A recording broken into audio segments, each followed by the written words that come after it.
नमस्कार, शाम के 7 बज गए हैं। इस वक्त आप एनडीटीवी इंडिया के साथ हैं। वक्त हो चुका है बड़ी खबर का। मेरा नाम है अंकित त्यागी। 3 महत्वपूर्ण खबरें आपके लिए लेकर आए। थोड़ी और भी कोशिश करेंगे और खबरों को भी बात करने की, लेकिन आज बात करेंगे गणतंत्र दिवस की। आप सभी को पहले हमारी ओर से, एनडीटीवी की ओर से 74वें गणतंत्र दिवस की बहुत बहुत शुभकामनाएं। और कैसे आज देश ने अपनी ताकत दिखाई, सैन्य ताकत भी, और हमारी जो एक कल्चरल हेरिटेज है उसको भी, विविधता को भी दर्शाया गया आज कर्तव्य पथ पर। उस पर बात करेंगे। साथ ही साथ कोरोना से बचाव के लिए जो एक नई नेजल वैक्सीन आई है, अगर आप भी उन लोगों में से हैं जिन्हें इंजेक्शन से, सिरिंज से डर लगता है, तो आपके लिए खुशखबरी है। कोरोना से बचाव के लिए इनकोवैक आज लॉन्च हो गई है।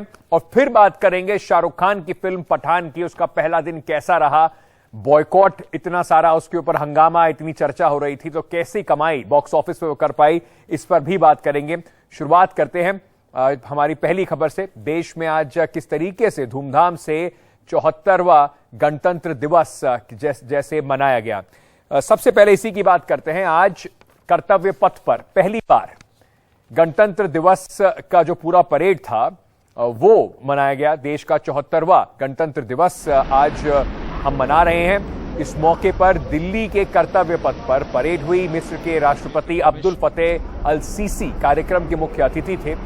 पूरा कार्यक्रम 90 मिनट का रहा, जहां पे शुरुआत में राष्ट्रीय समर स्मारक पर प्रधानमंत्री नरेंद्र मोदी श्रद्धांजलि देने पहुंचे, और उसके बाद रक्षा मंत्री के साथ तीनों सेनाओं के अध्यक्ष और सीडीएस के साथ उन्होंने देश की ओर से शहीद सैनिकों को श्रद्धांजलि दी।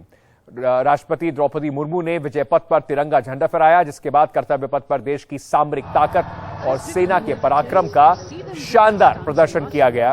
रंग बिरंगी झांकियां निकली और आसमान से जमीन तक शानदार परेड भी हुई।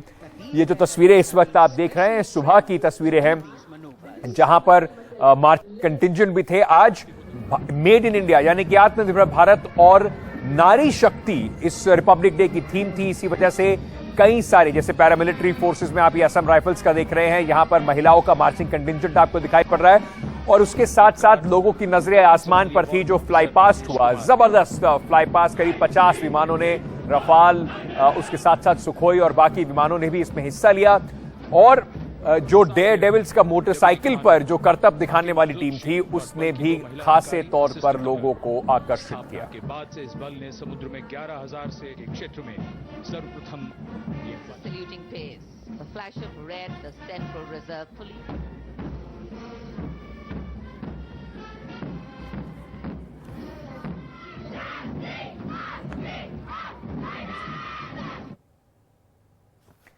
तो आज पूरे देश के लिए काफी गर्व की बात थी। 74 वर्ष हो गए हमें गणतंत्र हुए, संविधान को, पूरे इस देश को संविधान के साथ चलाते हुए।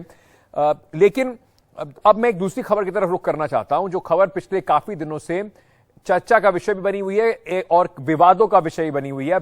बीबीसी की एक डॉक्यूमेंट्री जो 2002 दंगों के ऊपर है, और उसमें प्रधानमंत्री नरेंद्र मोदी के ऊपर जिस तरीके से चर्चा की गई, चित्रण किया गया और जो टिप्पणी की गई, उसको लेकर देश में काफी विवाद है।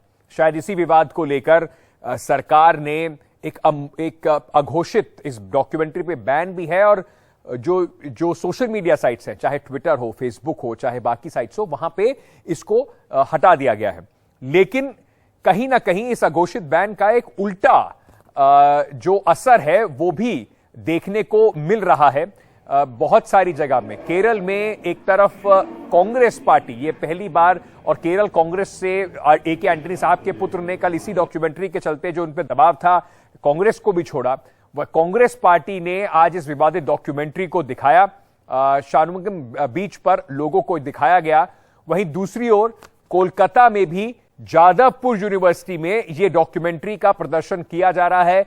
लेफ्ट स्टूडेंट विंग जो है एसएफआई, उसकी तरफ से डॉक्यूमेंट्री दिखाई जा रही है। आपको याद होगा कि कैसे इसी डॉक्यूमेंट्री को लेकर जेएनयू में इतना बवाल हुआ, उसके बाद जामिया में काफी हंगामा रहा। सौरभ गुप्ता हमारे सहयोगी कोलकाता से इस पर ज्यादा जानकारी दे रहे हैं। सेंट्रल गवर्नमेंट का एक बैन कह लीजिए आप, जो भी है ऑर्डर है कि ये डॉक्यूमेंट्री का लिंक्स जो है उतारे जाए सोशल मीडिया वेबसाइट से, लेकिन यहाँ पे जो है एसएफआई द्वारा जो लेफ्ट पार्टीज का स्टूडेंट्स विंग है, यहाँ पे एक स्क्रीनिंग ऑर्गेनाइज किया गया है जादवपुर यूनिवर्सिटी के कैंपस में। इस वक्त हम हैं यहाँ पे।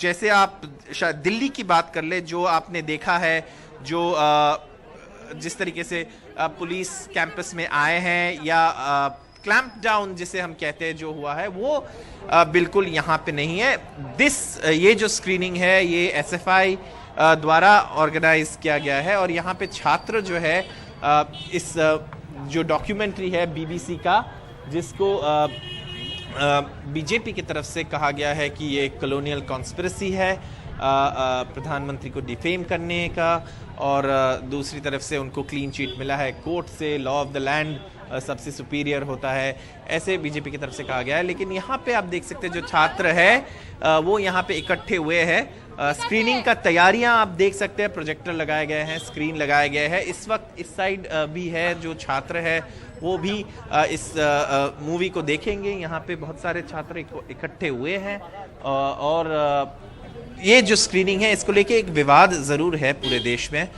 विवाद ये है कि जो प्रधानमंत्री के समर्थक है वो कहते हैं कि देखिए उनको लॉ ऑफ द लैंड या जो जुडिशरी है, highest court of the land है, जो सुप्रीम कोर्ट है, वहाँ से उनको क्लीन चिट मिला है। एक स्पेशल इन्वेस्टिगेशन टीम बनाया गया था, एसआईटी बनाया गया था, जिनके सामने वो खुद आके उनके सारे सवालों का जवाब दिया है। तो इसके बाद भी ये जो डॉक्यूमेंट्री है जो बनाया गया है ये एक कॉलोनियल कंस्पिरेसी के दायरे से वो देखते हैं। दूसरी तरफ कुछ लोग हैं जो कहते हैं कि ये डॉक्यूमेंट्री है, ये फ्रीडम ऑफ एक्सप्रेशन है और इसे नहीं रोका जाना चाहिए। अगर किसी को लगता भी है ये झूठा है, ये कॉन्स्पिरेसी है, आप किसी को ये डॉक्यूमेंट्री दिखाने से रोक नहीं लगा सकते हो। ये एक हिस्सा जो है जो एसएफआई जैसे ऑर्गेनाइजेशन है उनका कहना है और इसीलिए वो कहते हैं कि उन्होंने ये स्क्रीनिंग ऑर्गेनाइज किया गया है। छात्र बहुत सारे यहाँ पे है, स्क्रीनिंग का तैयारी भी हो रहा है, प्रोजेक्टर भी लगाया गया है। जैसे हम दूसरे जगहों पे देखे, दूसरे विश्वविद्यालय में देखे हैं कि कई जगहों पे पावर कट कर दिया गया या इंटरनेट कट कर दिया गया या पुलिस की एक जो प्रेजेंस है वो यहाँ पे वैसा कुछ नहीं दिखाई दे रहा है, कोई पुलिस नहीं है। यहाँ पे स्क्रीनिंग अब तक तो लग रहा है कि होने वाला है और हम जादवपुर यूनिवर्सिटी से आपको ये तस्वीर दिखा रहे हैं इस वक्त। सौरभ ये रिपोर्ट दे रहे थे, जादवपुर यूनिवर्सिटी कोलकाता में है, वहां पर टीएमसी की सरकार भी है, लेकिन इस पर राजनीति की भी बहुत ज्यादा बात हो रही है। पर कुल मिलाकर सवाल यही उठता है कि क्या जिस तरीके से ये डॉक्यूमेंट्री कुछ भी कहती हो, भारत एक मजबूत देश है, उस पर उसका क्या फर्क पड़ेगा, प्रधानमंत्री की इमेज पे उसका क्या फर्क पड़ेगा, और बैन करने से शायद एक काउंटर प्रोडक्टिव एक उल्टा असर इसका पड़ रहा है। और छात्र जो हैं, कम से कम लेफ्ट लीनिंग छात्र जो हैं, वो और बढ़ चढ़ के इसी डॉक्यूमेंट्री को लेकर विवाद नया खड़ा हो रहा है। चलिए आगे बढ़ते हैं और एक बड़ी अहम खबर है उसके बारे में आपको बता देते हैं कि बहुत सारे लोग हैं जिनको इंजेक्शन से वैक्सीन लेने में बड़ी तकलीफ होती है, डर भी होता है।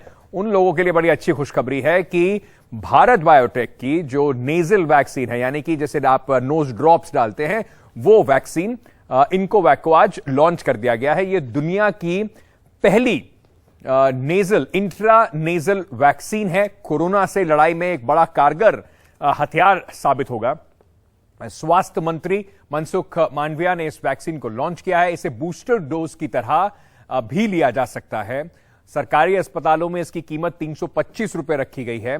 वहीं निजी अस्पतालों में अगर आप इसको लेना चाहते हैं तो 800 रुपए में आपको यह वैक्सीन मिलेगी। कोविन ऐप के जरिए भी आपको ये वैक्सीन जो है वो मिल सकती है। 18 साल से ऊपर की उम्र के जो नागरिक हैं उनके लिए ये वैक्सीन उपलब्ध होगी। तो अगर आपने अभी तक वैक्सीन नहीं लगवाई है, इंजेक्शन से अगर आपको थोड़ी हिचकिचाहट है, तो आप इसका इस्तेमाल करके अपने आप के कोविड की जो एंटी कोविड इम्यूनिटी है उसको आप बढ़ा सकते हैं। चलिए छोटा सा अब एक ब्रेक लेते हैं और ब्रेक के बाद बात करेंगे फिल्म पठान की। कहा जा रहा है कि सारे रिकॉर्ड तोड़ रही है ये फिल्म, तो क्या आंकड़े कह रहे हैं शाहरुख खान की इस पिक्चर के बारे में, छोटे से ब्रेक के बाद आपको बता दूं। अब पठान के वनवास का टाइम खत्म हो गया।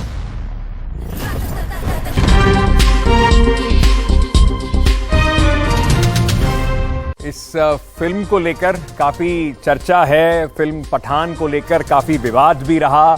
और वो फिल्म अब रिलीज भी हो गई है।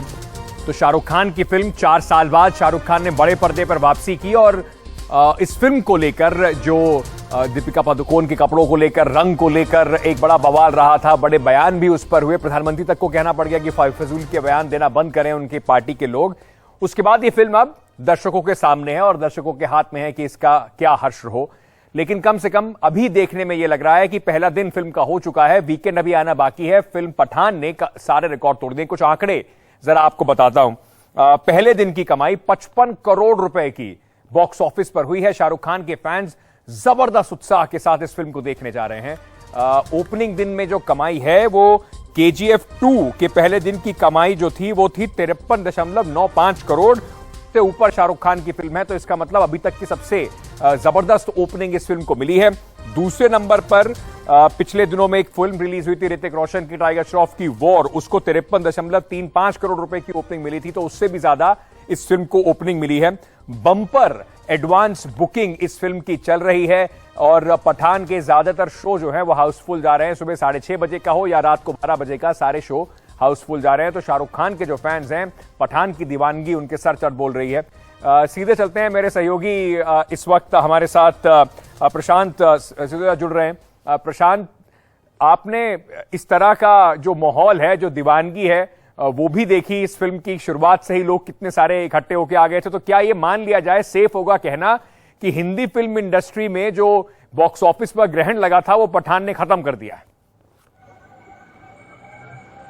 बिल्कुल, पठान ने ग्रहण तो खत्म किया ही है। और जो फिगर अभी आप बता रहे थे, मैं उसमें बस थोड़ी सी चीज साफ कर देना चाहता हूं। वो ये कि ये जो आंकड़े हैं 55 करोड़ जो है, ये हिंदी बेल्ट का आंकड़ा है।